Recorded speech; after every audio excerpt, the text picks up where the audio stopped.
Okay. And there we are. Oh my There we are. gosh. Hey, welcome to another edition of Living Courageously Exposed. It's the January 8th edition, correct? Today's the 8th. Wow. I'm starting already. How are we already at January 8th? I know. It's like so Word. zooming by already. We're already 8 days in. It's wild. So, for So those of you wild. who are joining us, we're just this is Hyacinth Baker. We were going to do an episode today, a um full episode of Living Courageously Exposed. And the reality and honest answer is we just spent 45 minutes in technical difficulties. We sure And did.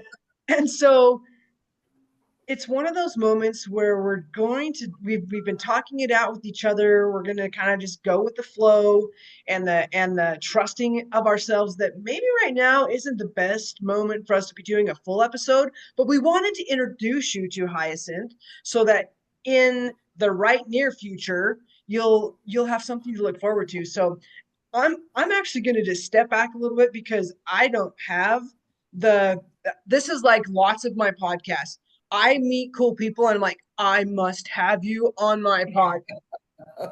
And I've had a really brief conversation with Hyacinth the last 45 minutes behind the camera, trying to figure stuff out. Like that's the most interaction I've had with Hyacinth. But I can tell you, I love this woman's energy. I love I love hearing conversations between her and Leah and the things that they're working on. And I am really, really looking forward to celebrating her book that has just come out. And I'll let you guys talk about that. But Leah, tell us why, like, what's exciting about having Hyacinth on the Living Courageously Exposed podcast, and Uh, or what you love working about her and with her, and then. I think just something that really caught my attention was just how she outpours love. And in our first meeting, I just felt her energy and her sincerity and generosity, and it really took me aback. I'm like, it never felt transactional. It felt just like let's flow, like it was an invitation to flow, and that gives me goosebumps. So Well, I and love that. I appreciate you saying that because that's what I witnessed in overhearing some of your conversations. Is the I have in my head, and Hyacinth, please don't be offended by this. That whole, and I won't do it like you do that, like girl, like I got you, A little like I sassy. got your back. That's right. Like It's not very true. often do we experience clients who it actually is a give and take. It's not just like I'm Right. paying you, you're doing stuff for me. This is Right. um it's actually it's give and take. It's Give I and take. scratch yours, you scratch mine. I'm gonna share Absolutely. love. I'm gonna share love. So Hyson, tell us just a little bit about yourself that way and like how that does that come natural for you? Because I feel like it comes natural for you. Yeah, I do believe that because I honestly lead by my vibe. And, I don't know if it's part of being Caribbean. I always want to give it to that because it's about, being a Jamaican girl, it's about we're always about love, and my upbringing was part of a little cultural thing with the Rastafarian culture, which it's all about love being your religion and giving it to people that comes in your flow.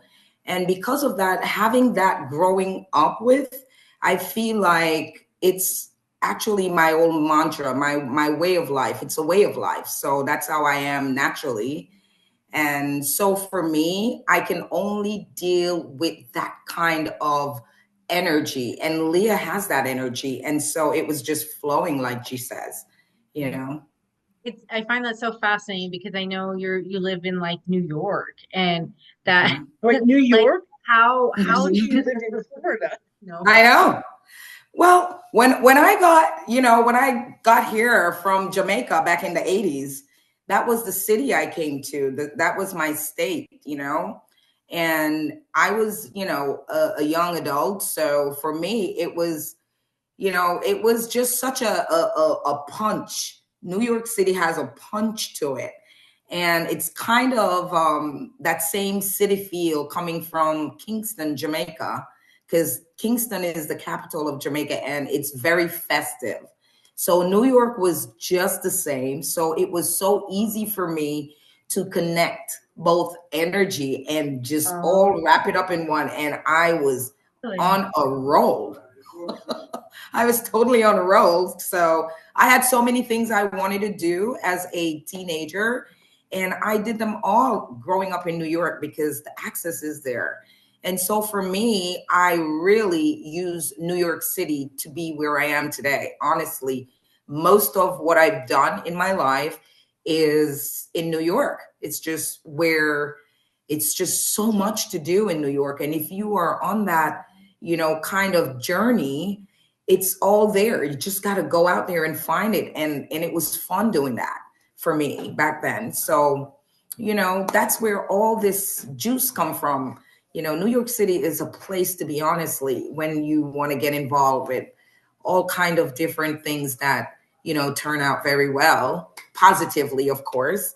So I was in the right place. I love it. Well, I think I have such a different idea of what New York is and a different vibe. I've never been there. I just have like what people have told me. So I find it fascinating that you have that experience, and it makes me want, like, I think what my thought process was like, how do you keep your loving vibe in that kind of environment? Because I think I have this impression of I grew up in Nicaragua. I didn't grow up there. I was born there, and it's very family oriented and very like there. It's got a vibe to it, and I find Mhm. what since I've been in Canada, it's very individualized. It's very like it feels stagnant. I want to say Right. in a lot of places. So I find it interesting that that you describe it that way. Have you found Right. places where it's like, how do you keep your vibe and that loving energy? Like, do you receive that a lot? Or is it just who you associate with? I Do mean, you it just, just radiates from you. yeah. To be real. I think honestly, I believe the culture, it's so weird, but it's my family background and where when I came, I already had my siblings here. So Oh, they okay. kind of kept me grounded. And the Ah, culture okay. was still strong, yes, because it's not easy, like you say, in New York. It's really a hard place to come up. But if you get yourself out there, you can survive it. And the fact that I had my family behind me, so having that nest, I could fly out and fly in no matter what my day is. It Oh, I always go love away that. once I get back in my home. So where the Wow. structure is and the love and the energy and the vibe, reggae music, all that good stuff.